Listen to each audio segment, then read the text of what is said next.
What happens in the first 30 days after someone passes away?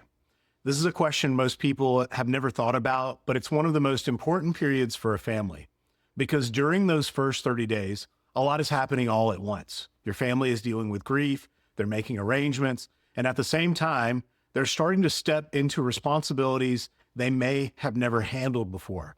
And one of the first questions that comes up is this: who's in charge? If there's a will, it may name an executor.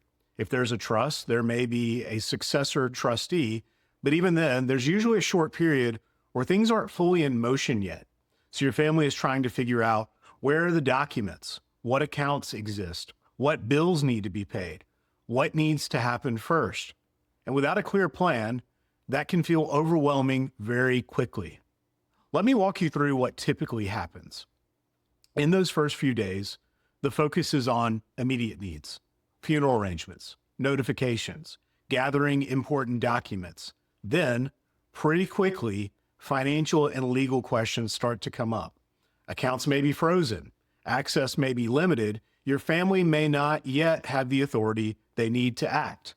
They may be trying to contact banks, insurance companies, or advisors, and getting different answers from each one.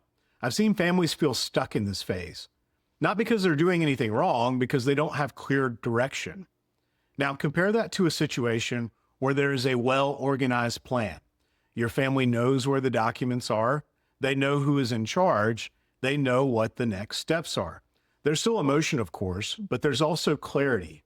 The person you've chosen to be in charge can begin taking the appropriate steps.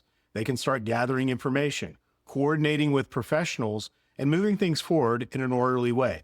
And that makes a big difference because during those first 30 days, your family doesn't need more uncertainty. They need a roadmap. They need to know, here's what we do next. And that's really what a good estate plan does. It doesn't eliminate the difficulty of the situation, but it removes confusion. It gives your family direction at a time when they need it most. And that's one of the most practical, meaningful benefits of having a plan in place.